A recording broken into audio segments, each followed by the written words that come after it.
On today's show, Tesla investors express concern over Elon Musk's recent behavior. A new study warns that the majority of automakers are going to fail to meet the IEA's 1.5 degrees C scenario trendline for 2029. And the classic Mini could be coming back as an electric vehicle, thanks to some serious IP infringement in China. These stories and more coming next. This is Ecotricity's Ecotech Roundup show from New Zealand's only carbon zero certified renewable electricity company. We only source from wind, hydro and solar, and we are the leading supplier of electricity to electric vehicles in New Zealand. Switch today at ecotricity.co.nz. Welcome to another roundup in the world of clean energy and green cars. Thanks for joining me. As a legally recognised co-founder of Tesla and company CEO, Elon Musk is so tightly woven into the company that it's often difficult to separate the two. And sometimes that linking can have consequences for both. This week, that truism was demonstrated quite clearly when Elon Musk announced on a podcast and then later on Twitter that he would be voting for the Republican Party at the next election rather than a Democratic candidate, calling the latter the, quote, party of division and hate, end quote.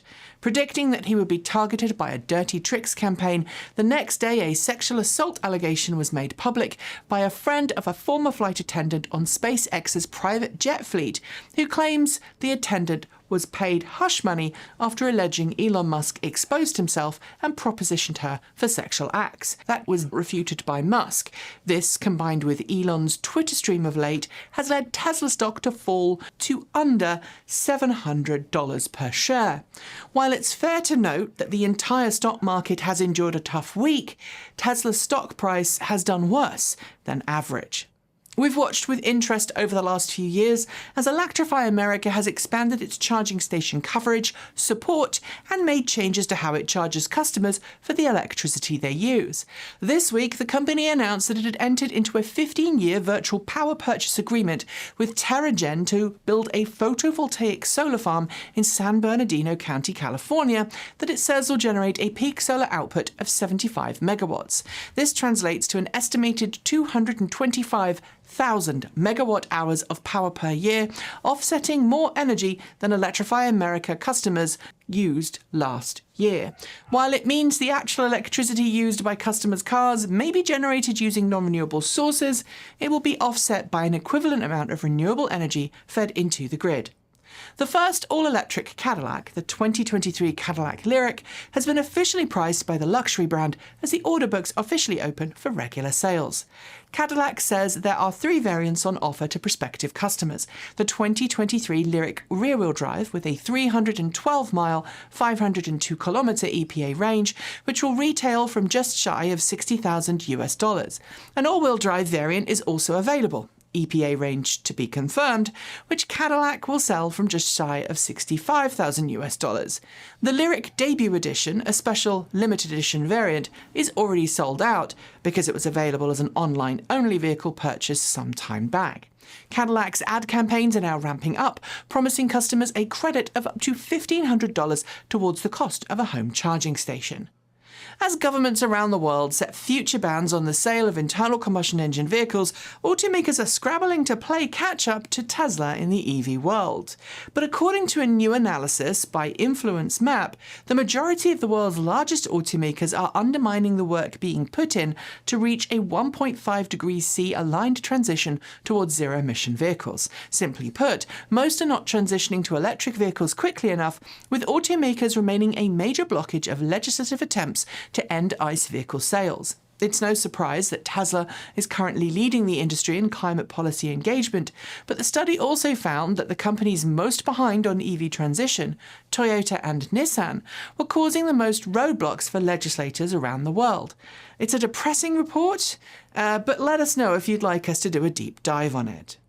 As the first Ford F-150 Lightning pickup trucks roll off the production line and into customers' hands around the US and Canada, there's a lot of excited potential owners trying to learn everything they can about their new vehicles. But this week, those eager fans got a notification from Ford in their smartphone app that explained that the F-150 Lightning will initially require physical keys to open and drive.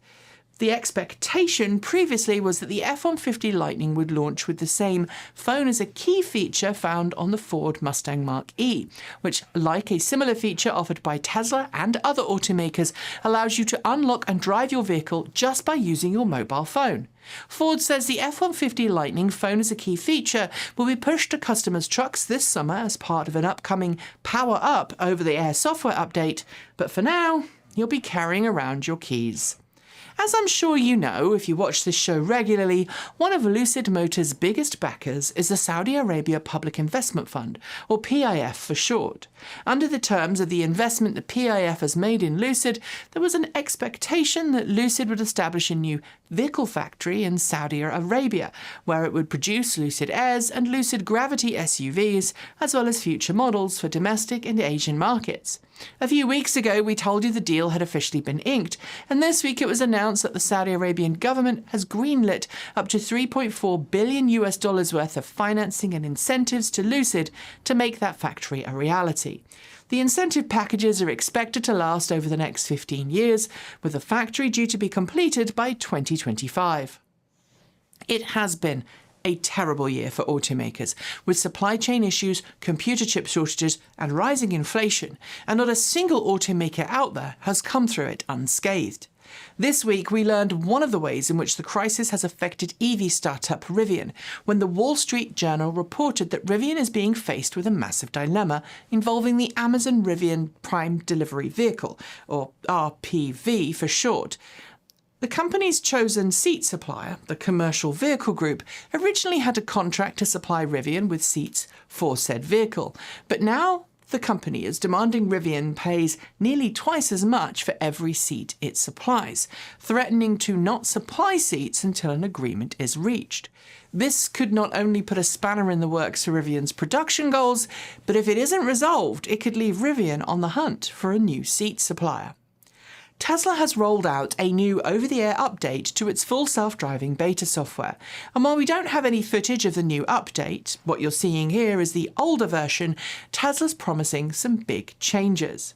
According to the release notes, the FSD Beta 10.12 includes some new decision-making frameworks to help cars deal with unprotected left turns, improved creeping for visibility at junctions, increased system frame rates, and a slew of new subroutines and tweaks to ensure performance in tight spaces, improvements in detection and recall of motorcyclists, cyclists, pedestrians and parked cars, and much more. As is usually the case, Tesla will roll out this iteration of FSD Beta to its employees' private cars first, and then slowly roll it out to FSD Beta participants across the US and Canada. If you are one, we would love to know when you get your update. As part of the massive infrastructure bill passed last year by the US federal government, federally funded hydrogen hubs will be established to help produce hydrogen for a variety of different uses in the US, including powering hydrogen fuel cell big rigs, factory equipment, and more. But a new report this week from world-renowned non-profit Rocky Mountain Institute warns that without proper checks and balances, the funding could go to projects that are as carbon-intensive as coal. It states right now that the US Department of Energy's competitive process for grant money may not lay out exactly what clean hydrogen is, at least carefully enough, which opens the door for projects that, while they may claim to be clean, such as so-called blue hydrogen, have a terrible carbon footprint that may result in higher carbon emissions than burning coal for power. Given the RMI's long and distinguished history in the industry, I hope the DOE listens to its grave warnings and sets out a careful plan. Volkswagen has officially announced the pricing for its ID. Buzz electric microbus in Germany, as well as the pricing for its sibling, the ID. Buzz Cargo, as order books have opened for both. Right now, the two vehicles are only available in short wheelbase variants, but while it's great to see the pricing released, the actual starting price is going to strain quite a few bank accounts. The standard wheelbase 5-seat ID. Buzz Pro starts from €64,581. A price I should remind you includes sales tax at 19%. Meanwhile, the standard wheelbase ID Buzz Cargo starts from €54,430, a price that I believe does not include sales tax because of the way in which commercial vehicles are priced compared to privately owned vehicles in Europe. More models will be coming, so when we have the prices, we will of course share. While electric vehicles are more than capable of towing, my Chevrolet Bolt EV has towed plenty in its time here, and Kate Walton-Elliott tows with her Kia e-Niro all the time, the range of your vehicle most certainly suffers when there's something being pulled behind it. But for luxury, maybe even premium RV company Bowlus, efficiency isn't completely out of the window if you take your time in design and material selection. Its recently published drive data captured when a Tesla Model X hitched up its 27-foot Terra Firma RV and took it for a trip. While internal figures, these real-world tests seem to suggest the high-end travel trailer makes a smaller dent in towing range than some of its competition, with the Model X achieving 71% of its official EPA range estimate with the trailer in tow.